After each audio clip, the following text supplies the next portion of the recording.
Olá pessoal, boa noite. É, Estamos aqui para mais uma videoaula na continuidade do nosso plano de ensino de contabilidade tributária e planejamento tributário e contabilidade fiscal. E hoje nós falaremos sobre a questão do lucro real, né, para gente encerrar esses regimes de tributação. Depois eu vou falar um pouco para vocês sobre a questão da contabilização dos ajustes e nós encerramos com um trabalho no final desse bimestre. Vocês vão me entregar fazendo a comparação entre os três regimes. Vocês vão pegar uma empresa e fazer o cálculo, tá? Eu quero o cálculo dos três regimes, vocês me apontarem qual regime mais favorável naquela situação que eu vou propor para vocês, tá? Dentro de um planejamento tributário. Então, para a gente iniciar o lucro real, hoje a gente vai verificar somente a questão de legislação, tá? Eu não vou passar para vocês nada de cálculo ainda, apesar que nós já vimos o cálculo no semestre passado, né? Dentro da atividade de serviço, mas agora vamos misturar as atividades, tendo comércio e serviço ao mesmo tempo, tá? Então, o lucro real, quando a gente fala do lucro real, nós temos que tratar a questão do imposto de renda, tá? E lógico também da contribuição social, né? O lucro real, o próprio nome diz, né? É calculado sobre o lucro líquido da contabilidade, ajustado, né? Lembro lá das adições, exclusões e compensações prescritas ou autorizadas, né?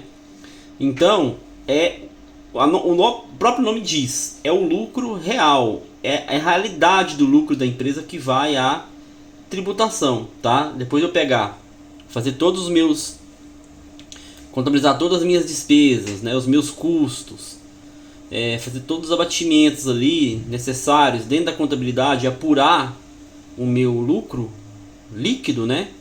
Sobre esse lucro líquido, chamado lucro contábil, eu ajusto então as adições, as exclusões e compensações que são autorizadas na legislação para que eu tenha o lucro real. Então entenda que nós temos dois tipos de lucro: o lucro contábil e o lucro fiscal, ou também chamado de lucro real, tá?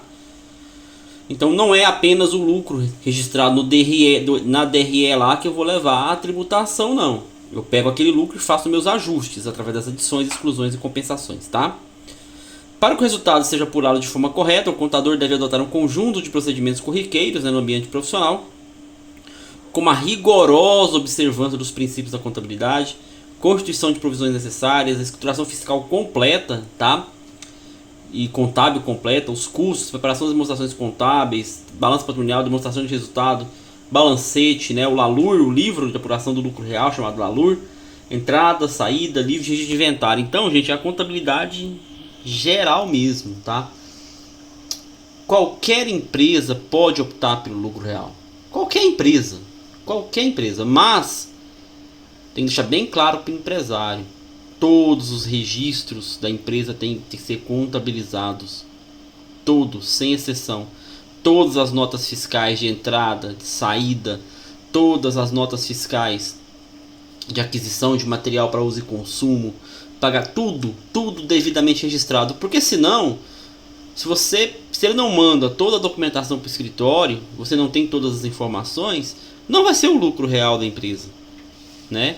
Ele vai estar talvez até pagando imposto a mais do que, por exemplo, se ele ficasse no lucro presumido, certo? Ao invés de estar pagando menos tributo no lucro real.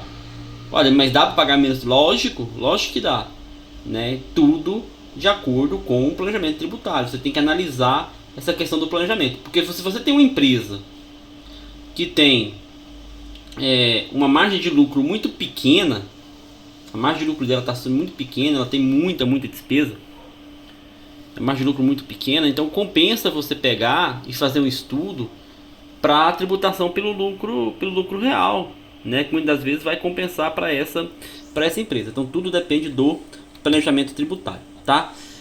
Estão obrigadas então a optar pelo lucro real as empresas com faturamento acima de 78 milhões de reais. Lembra que até 78 milhões, lucro presumido, né? Acima de 78 milhões, lucro real. Ou 6 milhões e meio multiplicado pelo número de meses do período inferior a 12, né? Aquela questão da proporção dos meses, né? Então é obrigatório ao lucro real essas empresas, tá? Também é obrigatório o lucro real em algumas atividades. Então, pessoal, tem atividades que não tem como ela ser simples nacional ou lucro presumido. Obrigatoriamente tem que ser lucro real, independentemente do faturamento, tá? Que tipo de empresas são? Bancos comerciais, bancos de investimento, bancos de desenvolvimento, caixas econômicas, financiamentos, né? Investimentos, sociedades corretoras de títulos, valores imobiliários e câmbios, distribuidores de títulos, valores imobiliários, cooperativas de crédito, seguros privados de capitalização, entidade de previdência privada, factoring, tá? Então todas as atividades econômicas aqui obrigatoriamente tem que ser optantes pelo lucro real, independentemente do faturamento, tá? Então ela pode faturar 60 milhões de reais, é menos que 78, né? Mas é uma das atividades, ela é obrigada sim ao lucro real. Também é obrigada ao lucro real que tiveram lucros, rendimentos ou ganhos de capital oriundos do exterior, tá? Qualquer lucro ou qualquer ganho de capital que você tenha lá no exterior, você é obrigado a optar pelo lucro real. Que autorizados pela legislação tributária e usufruem de benefícios fiscais relativos à isenção e redução do imposto de renda. Tem algumas atividades, algumas empresas autorizadas por lei com esses benefícios, elas são obrigadas também a tributar pelo lucro real, tá? Que tenham faturado pagamento mensal do imposto com base na estimativa. Eu vou falar para a estimativa para vocês daqui a pouco. Então, fez o pagamento de imposto de renda pela estimativa, obrigatoriamente o lucro real, tá? E que exerce atividade de compra e venda, loteamento, incorporação, construção de imóveis, enquanto não concluídas as operações imobiliárias para as quais o registro do custo orçado. Lá na frente, quando do registro dos ajustes, da contabilidade, eu vou falar dessas questões para vocês, tá? Mas, em suma, esses tipos de situações aqui são obrigadas as empresas a adotarem o lucro real, tá? Como eu disse, a opção ela é facultativa, tá? Com exceção daquela questão das atividades, né, que é obrigatório, e o faturamento acima de 78 milhões, aqueles outros detalhes lá, lucro no exterior, o pagamento de imposto de renda por estimativa, que é obrigatório, os demais é facultado, tá? A opção pelo lucro real. Então qualquer pessoa jurídica, ainda que não esteja nas situações de obrigatoriedade, né, enquadrada nessas situações, pode adotar a tributação com base no lucro real, tá? Então qualquer empresa, mesmo aquela que fature, por exemplo, 4 milhões de reais, está dentro do teto do Simples, pode optar pelo lucro real. Como eu disse, tudo vai depender do contador, dos senhores, né, em fazer o planejamento tributário da empresa, tá bom? O lucro real, quanto às formas de apuração desse lucro, o IRPJ, a contribuição social, você tem duas formas de fazer a apuração deles. Vamos recapitular. Lá no lucro presumido, a legislação é claro, ele é trimestral, ok? Beleza. No lucro real, o IRPJ é a contribuição, ou você faz a cada trimestre, ou você faz uma vez no ano, tá? Com pagamentos mensais de estimativa calculados. Então, eu falei para vocês, o lucro real ele é baseado, tem por base o registro contábil, né? As demonstrações de resultado do exercício, os balanços patrimoniais. Então, se você opta por pagar o IRPJ e a contribuição social a cada trimestre, significa que a cada 3 meses você vai ter que apurar o seu balancete, fazer o fechamento da sua contabilidade, para apurar o seu lucro contábil, realizar os ajustes de adição, exclusão e compensações, né? E calcular o IRPJ e a contribuição social. Se você fala, não, eu não quero fazer esse levantamento do meu lucro a cada 3 meses, eu quero fazer no final do ano. Posso? Pode, tá? Mas como eu disse para vocês, o governo não ficaria esperando apurar até o final do exercício para poder receber o imposto de renda e a contribuição social, a tributação do imposto de renda e a contribuição social. Então o que o governo falou? Olha, você pode fazer, você pode esperar até o final do ano para poder apurar seu lucro, mas se você fizer por essa escolha anual, mensalmente eu quero que você me paga o imposto de renda e a contribuição social, tá? De que forma? De forma estimada. Uai, Demis, mas eu não vou ter meu lucro, você disse que o lucro real é sobre o lucro, né? E vou fazer só no final do ano, como é que eu vou pagar estimado? Aí o governo determinou o seguinte: você tem umas alíquotas, aquelas mesmas alíquotas de presunção lá do lucro presumido, que eu vou mostrar para vocês daqui a pouco, tá? Primeiro eu vou falar da apuração trimestral, que fala o seguinte, que o IRPJ e a contribuição são calculados sobre o lucro real apurado em balanços levantados a cada 3 meses, né? para recolhimento de forma definitiva no trimestre seguinte do imposto de renda da contribuição social, tá? Então eu tenho essa opção de fazer a cada 3 meses, levanto meu balanço, apuro meu lucro e realizo o recolhimento. Na apuração anual, como eu disse para vocês, em 31 de dezembro eu apuro, né? Mas mensalmente eu vou recolhendo imposto por estimativa. E essa estimativa ela é considerada como antecipação do IRPJ da contribuição devidos apurados do balanço patrimonial, tá? Então, lá no final do ano, quando você apura o lucro, eu vou passar um exercício de estimativa para vocês. Quando você apurar o lucro, você vai ter que pegar e descontar o que você já pagou de imposto de renda e de contribuição social mensalmente, por estimativa, né? E lá você vai apurar se você vai ficar com saldo a compensar no próximo exercício ou se você vai ter que recolher uma diferença. E vamos supor, eu faço a apuração do lucro real, chega no final do ano, eu apuro pelo meu balanço anual, depois dos ajustes, né? Que eu teria um imposto de renda para pagar de 50 mil reais. Só que, como eu apurei anualmente, né? Eu já estou pagando de estimativa todos os meses. E por estimativa eu paguei 45. Ora, pela minha contabilidade eu deveria pagar 50 mil. E até o final do ano, por estimativa, eu paguei 45. Então, tá faltando quanto me pagar de imposto de renda? 5 mil. Então essa diferença eu vou fazer uma guia complementar e pagar o imposto de renda sobre essa diferença, tá? Apurei pelo meu lucro que eu tinha que ter pagado os 30 mil de imposto de renda, já pela estimativa eu já paguei 40. Eu fiquei com 10 mil reais ainda a compensar do imposto de renda, tá? Então tem que fazer essa verificação no final do exercício, tá?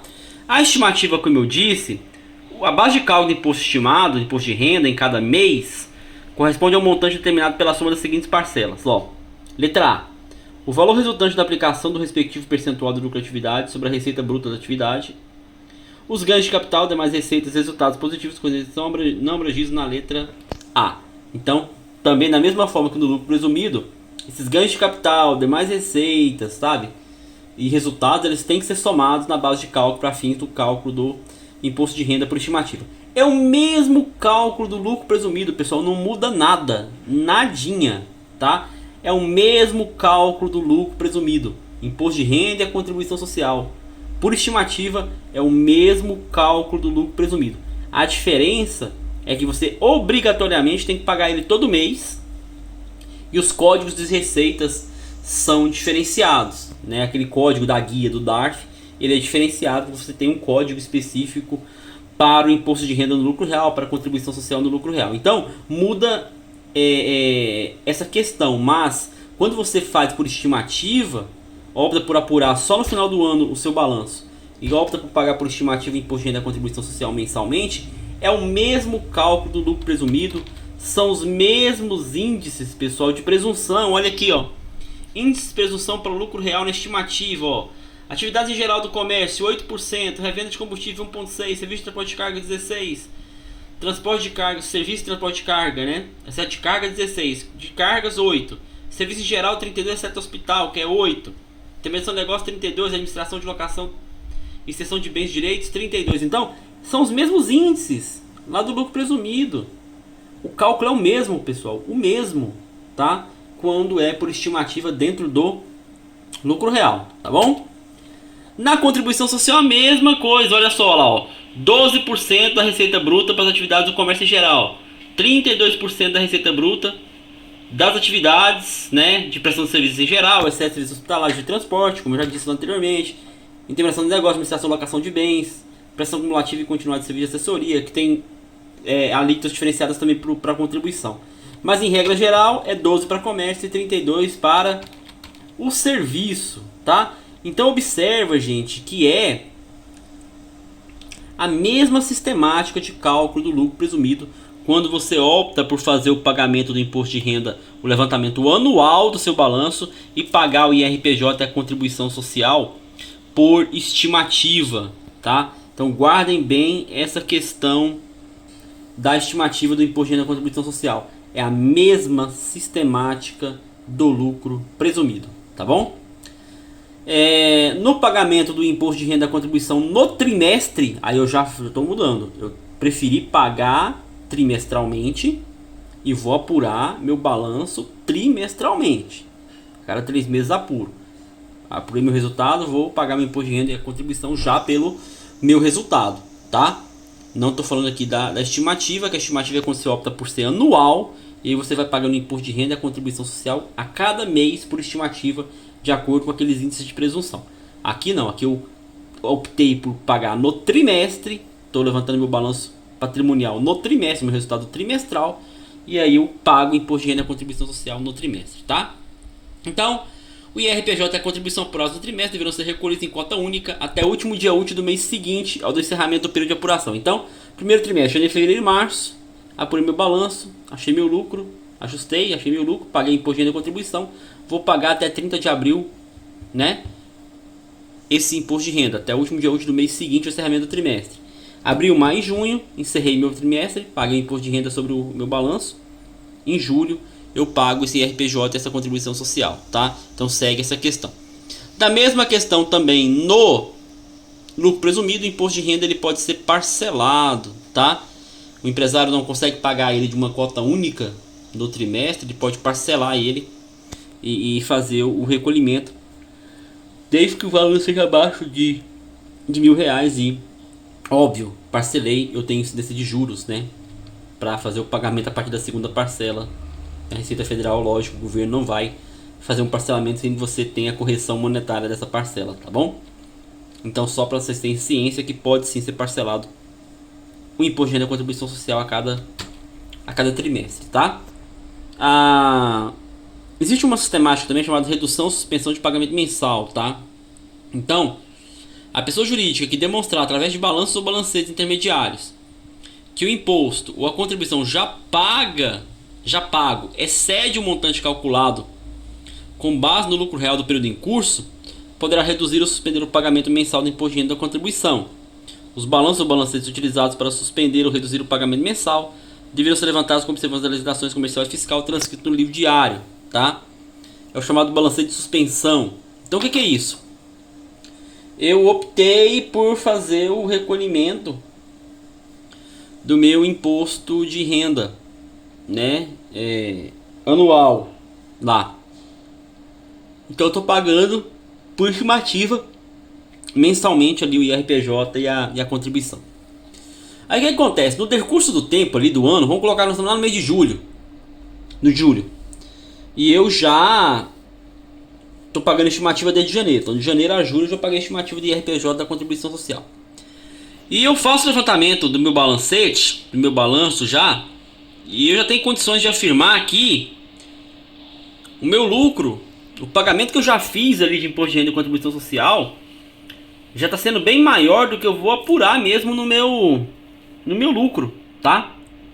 Eu consigo comprovar essa situação. Então, o que eu faço? Eu suspendo o pagamento por estimativa. Ora, se você está vendo que o seu lucro vai ser, o imposto de renda e a contribuição que você tem que pagar sobre o seu lucro vai ser menor, e o que você está pagando por estimativa é maior, suspende o pagamento. Para que eu ficar pagando, né, a estimativa?